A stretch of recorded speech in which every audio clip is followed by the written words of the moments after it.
Hello everyone, this is Andrew. Welcome to Keen on America. On July 4th, 2026, America will be 250 years old, an anniversary that will, no doubt, be greeted with a mixture of celebration, contemplation, and resignation. In Keen on America, Andrew talks not just about the American past and present, but also speculates on its future. What, Andrew asks, will be the 21st century fate of this now venerable American republic? Hello everybody, it's March 10th, 2025, and certainly early afternoon on the West Coast. The news isn't great. The stock market is collapsing, according to the Financial Times. Wall Street stocks have tumbled, according to The Guardian. Stocks have registered their heaviest fall of the year, and the New York Times concurs with this. When it comes to the environment more broadly, news isn't particularly good either. Trump's new energy secretary says the world needs more fossil fuels rather than less. And climate activists are suggesting the U.S. will be central to climate fight, even without Trump's involvement. But his U.S. aid cuts will have a huge impact on global climate finance. It's all, certainly from an environmental point of view or an economic point of view, on March 10th, 2025, rather depressing. So what should we do? My guest today, Thor Hanson, is a lifelong environmentalist and outdoors man. He has a new book out. It's called Close to Home: The Wonders of Nature Just Outside Your Door. And Thor Hanson, appropriately enough, is talking to us from outside his own door on the San Juan Islands, on the border of Canada and the United States. Thor, I don't suppose you pay a lot of attention, I'm guessing, to certainly Wall Street news, do you? Well, I think we all need to pay attention to the news these days, in that it's hard to separate what's happening in Washington, D.C. with how it impacts us wherever we live. So I keep an eye on the news, just as you do, scanning those headlines. And I apologize for anyone listening. There is a little bit of wind on this, and that's not my fault. That's, if not Thor's fault. He's talking to us from the top of a hill, a beautiful looking hill. Thor, so in all seriousness, you're telling us that the wonders of nature are just outside one's door. We did a show a few years ago with a British writer, Lucy Jones, on the relationship between the natural world and the human psyche. She has a wonderful book out called Losing Eden. Is that one of the messages in Close to Home, that it's good for our psyches to get outside? Absolutely. And I think particularly in the context of world events, where we are facing these sort of global dire situations, whether it's the climate crisis or the biodiversity crisis or the politics that contributes to those, I think it's really important that we have connections to nature that are local, hyper local, even right outside our door, that will allow us to reconnect and rebuild and have those small victories that energize us for the broader fight, and that also contribute to the broader fight in many ways. So part of the impulse and the drive to write the book was to help us find ways to connect with nature wherever we are, right outside the back door. Thor, as I said to you before we went live, your parents chose your name, Thor Hanson, and that was forcing you one way or the other to become an environmentalist. I don't suppose you could have been an accountant and be called Thor Hanson. Tell me the story of your life. In all seriousness, I know your parents weren't certainly as outdoor types as yourself, but how did you learn to love nature? You're the author of many books about nature. You've dedicated your life to it. And of course, your lifestyle on the San Juan Islands reflects all this. Well, it's a good question. Certainly, the name demands a certain amount of adventure in life, I think. My folks were, my dad was a banker, mom was a school teacher. But on my dad's side, there's a long history of love of fishing and getting outdoors to chase after salmon and codfish and so forth. So I think that was probably my entry into the natural world, and I was hooked from a very early age, so to speak, on nature. And I think that the combination of growing up in a relatively beautiful environment, and then later in life experiencing a lot of places where the environment had been dramatically altered and there was a lot of urbanization and so forth and loss of habitat, sparked in me during my college years a desire to really contribute towards the conservation of the natural beauty that remains in the world, and even the restoration of places that have been lost.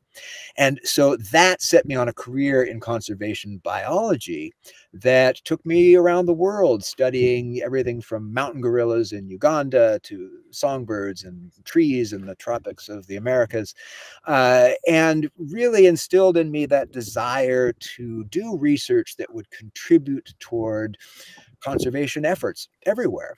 And I did that for quite a long time, and also had a desire then to communicate the results of that research to a broader audience.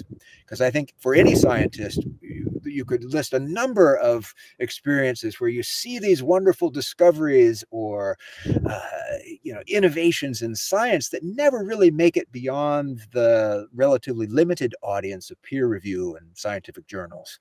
Those are important and essential parts of science, but there are many times when we need to take our stories to a broader audience. And so the latter part of my career now has been dedicated to doing just that, through writing books and giving lectures and doing media appearances and so forth, to communicate these marvelous stories to a broader audience. Yeah, and people will be familiar with some of your books. One was called Buzz, The Nature and Necessity of Bees, another on hurricane lizards, book on seeds, book on feathers, and one book on the impenetrable forest of Costa Rica. I'm a big lover of Costa Rica, so I'm eager to read that book, Thor.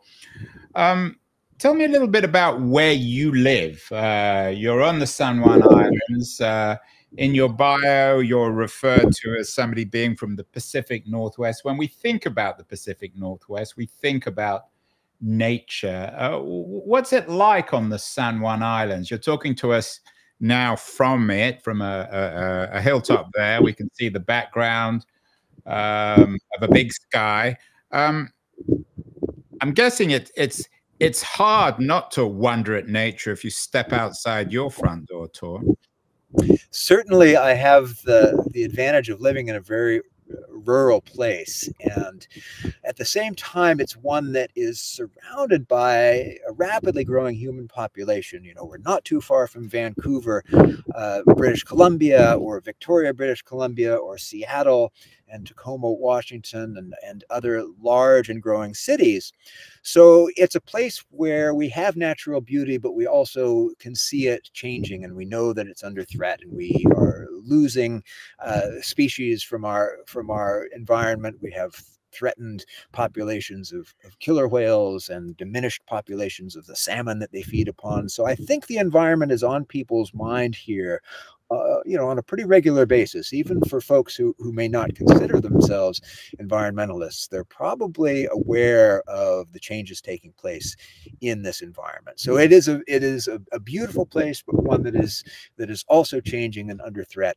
And so, a natural place for people to look for a connection with nature. Yeah, as I look at you on that hilltop on the islands, I'm sitting at my desk in San Francisco. I'm rather envious. But are you suggesting, in a sense, Thor, that people shouldn't come to the San Juan Islands? Is one of the perhaps implicit messages in the book is if we want to find nature, we don't have to go to Costa Rica or the San Juan Islands or the Arctic. We can actually find it anywhere. Well, that's one of the take-home messages for me, and something that I discovered in doing the research for the book. And that is, you don't have to live in a rural part of a rural island in a rural corner of the country to find nature right outside your front door. This sort of opportunity exists everywhere. And one of my favorite examples actually comes from greater Los Angeles. Of And all places, yeah. of all places, it's one of the most urbanized landscapes on the planet. And it's a great story, and it comes to us from a fellow named Brian Brown and people he was working with there, Emily Hartop and others. But he's the curator of insects at the Los Angeles Natural History Museum. And he was at a fundraiser luncheon, with a bunch of donors and so forth. And he told me he'd been bragging that, oh, he could find a new species anywhere. He told someone, I could find one in your backyard. And one of the trustees of the museum took him on and said, it's a bet. If you find a new species in my backyard, I will, throw this big fundraiser party at my house in celebration. And to add a little pressure, she went ahead and she scheduled the party. So Brian heads out to her house a few weeks beforehand. And the house is in downtown LA. It's in Los Angeles. Yeah. And he sets up his insect trap in her backyard. And he said his fears were alleviated with the first sample he took from that trap. And he started separating out the particular family of flies that he's a specialist in. And the very first fly he looked at was one that he didn't recognize. And he looked in all of the books and tried to identify it, and there was no name for it. So it was a brand new species from this woman's backyard.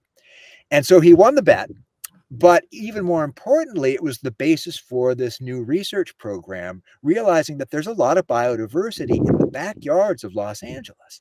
And so they started setting up traps in collaboration with homeowners all across LA.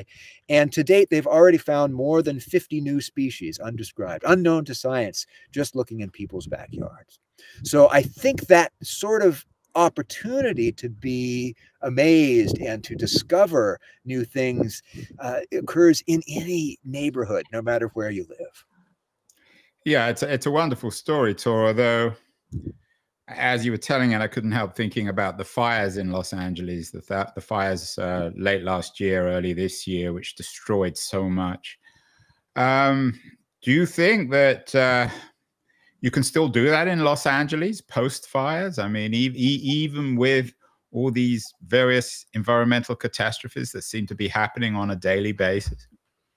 Well, the fires were an absolute tragedy, and of course they were exacerbated, driven by by mega droughts and by changes to the landscape, by climate-driven changes to that environment. So again, you see this juxtaposition where you have these global, regional and global trends driving change locally, which makes it all the more important to take advantage of these connections that we have to nature, to strengthen our ties to the natural world. And you can do it in LA post fires as well as pre-fires. Now in those fire damaged areas, of course, you're going to see all sorts of regeneration of species and what's going to come into those neighborhoods. It's not only a time to rebuild the human world, but also people will be looking at what they're going to plant and what's going to occupy the natural habitats that return to those disaster areas.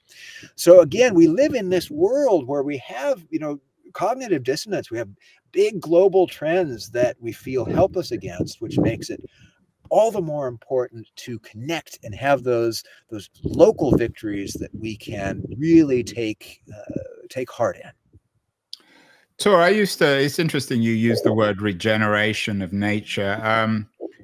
I used to have a show called Regenerate, which was about the rewilding phenomenon, and we've done a number of shows on that. What's your take on rewilding? Does it fit in with the themes you're arguing close to home? Yeah, rewilding starts right where you live. It really honestly does. And I think this is another example of where these backyard efforts can add up to something larger. So it's not only a feel-good experience, but it can also contribute to broader trends of regeneration. And as an example, I point to this great project over in Switzerland and a herpetologist there named Benedict Schmidt. And his project was to look at populations of amphibians in one county or one state, if you will, within Switzerland. And it's a very developed place. It's right to the west of the capital. And there are suburbs, there are industrial areas, there are farms. It's not a pristine landscape. But back in the 1990s, in response to these data that were coming in, the amphibians were declining, which is not just in Switzerland. That is a global phenomenon. We see great decreases in the population and the diversity of amphibians on this planet. They're very sensitive to environmental change. So these visionary sort of folks back in the 90s, they were working for the environmental ministry there with volunteers and other people. They started this program where they were going to try to counter that trend by digging ponds in people's backyards, on the edges of farm fields, in community forests, on the edges of villages, wherever they could find space. They were going to encourage landowners and help fund this project of making new ponds. And they've built over 850 of them over the past 30 years. And when Schmidt went out there with his teams and did the analysis of all the data that the volunteers had been gathering at these ponds over the decades, they learned that 10 out of 12 of the native amphibians in that state, in that province of Switzerland, had stopped declining and started growing their populations once again. So 10 out of 12 of the native amphibians, we're talking about frogs, we're talking about salamanders, we're talking about toads, are coming back. One has stabilized, and only 1 out of 12 has continued to decline. So it is an example where a backyard effort adds up to something much larger. Subtitle of the book, Thor, is The Wonders of Nature Just Outside Your Door. Thinking about the word wonders, there's a spiritual quality to this. Do you think of this in spiritual terms? We're not just quantifying nature here. We're not just charting new species or new phenomenon. We're engaging with nature, and the wonder of it is by definition spiritual, isn't it? I think so. I mean, the biologists aren't always great at expressing spiritual things in spiritual terms. And you're very good at that. In fact, talking to you now, I think you need your own TV show. I'm sure other people have told you that. Right. Well, I do think that there is an element to this that is about a deep connection. It's about a deep connection that we have lost in our increasingly, digital, indoor media and technology focused world, right? But it's one that's much deeper in us than, texting and so forth, in that we come from a tradition of knowing our environment, where we relied upon our connection to the natural world simply to get by day to day, foraging for food, hunting, and finding places to live, farming. All of these deep connections to the land over thousands of years have been replaced in a very short time by smartphones and so forth. So I think it is sort of an act of remembrance as well as an act of learning when we try to reconnect with the natural world. Do you buy then the thesis of all sorts of social psychologists like Jonathan Haidt that all these devices and all this social media are not just making us lonely, but undermining our mental health, that therefore we live in what he calls an age of anxiety? I'm not informed enough to have an opinion on exactly how they're affecting our brains. But I do know there is plenty of data out there that tell us coming to natural places improves mental health. It improves it in measurable ways. It improves physical health in all sorts of measurable ways. Lowering anxiety, you can measure, lowering blood pressure, you can measure outcomes that are very tangible from spending time in nature. Even for women who are pregnant, the children will have larger birth weights depending on how much time the mom has spent outdoors during the pregnancy. There are all sorts of very tangible ways to measure this. My absolute favorite comes from a paper that was published, way back in the 80s. I believe it was 84, somewhere back in there. It's a 2-page paper, very readable in Science magazine, and it's from a medical study that was done in a small hospital in rural Pennsylvania, where they looked at data from people recovering from the same gallbladder surgery in the same ward of the hospital. And they controlled for all the differences in age and background and other health factors among all these patients over a 20-year period. And they studied one difference between these sorts of patients. There was one room in that ward that looked out at a little grove of Norway maples, a common, suburban tree. And then the next room over looked across the courtyard at a brick wall. So the only difference was whether or not you were looking at a brick wall or a grove of trees. And the patients that were looking at trees recovered, went home faster than the others. They called the nurses station less often. They needed fewer painkillers, and they suffered fewer complications from their surgery. So in this case, you didn't even have to be outside in nature. You just had to be able to see nature to feel better. And that has laid the groundwork for all sorts of research into just how good for us it is to be outdoors. You can even get a prescription for it in most states and provinces. Well, of course, you can't replicate nature. That sound of the wind behind you, Thor, I guess we could replicate it, but it wouldn't have the same feeling, would it?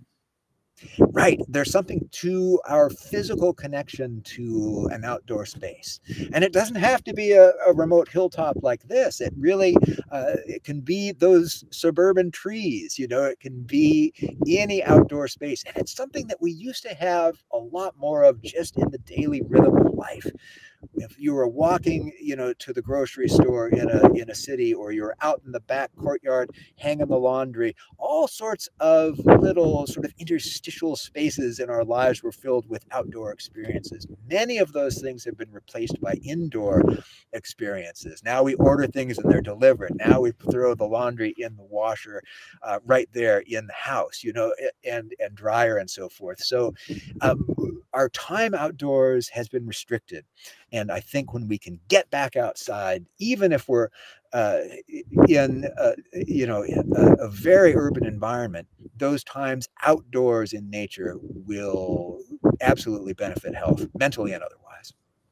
Yeah, Thor, as we speak, I'm a few blocks up from Golden Gate Park, which is one of the great parks of the United States.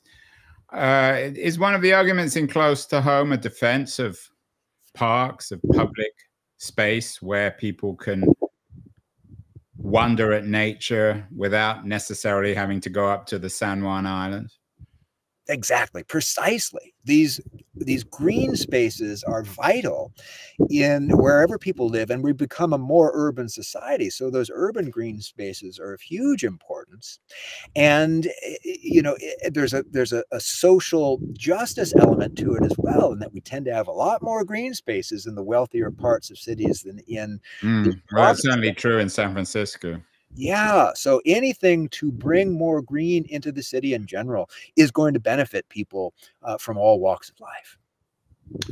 You are an educator. You've spent your life now, as you say, the second part of your life, educating mainstream public about nature.